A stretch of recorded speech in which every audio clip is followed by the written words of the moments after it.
Beredar di media sosial sebuah video yang memperlihatkan pengendara mobil menggigit tangan petugas Dinas Perhubungan di kawasan Jalan Minangkabau, Setiabudi, Jakarta Selatan pada Selasa 9 Mei 2023. Pengendara mobil tersebut menggigit petugas Dishub lantaran tak terima mobil miliknya diderek karena parkir sembarangan.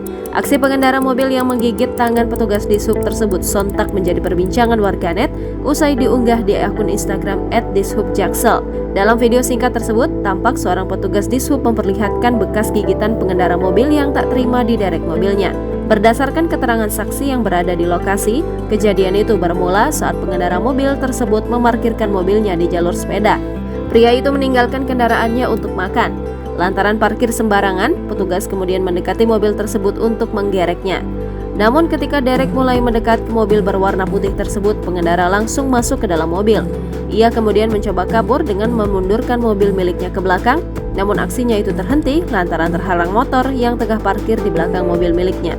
Petugas Dishub yang melihat aksi tak kooperatif pengendara mobil itu langsung bergerak cepat untuk menghentikan kendaraan tersebut. Namun saat hendak diamankan, salah satu petugas Dishub bernama Rian mendapat perlakuan tak menyenangkan. Tangan petugas Dishub itu digigit oleh pengendara mobil itu. Akibat kejadian tersebut, petugas Dishub mengalami luka gigitan di lengan. Seorang polisi yang mendampingi penderekan mobil itu langsung mengamankan dan membawa pelanggar ke Suku Dinas Perhubungan Jakarta Selatan. Akibat parkir sembarangan, akhirnya pengendara motor tersebut dikenakan biaya retribusi senilai Rp500.000 sesuai ketentuan Undang-Undang Nomor 22 Tahun 2009 tentang Lalu Lintas dan Angkutan Jalan dan Perda Nomor 5 Tahun 2014 tentang transportasi. Jangan lupa subscribe, share, komen, dan like ya.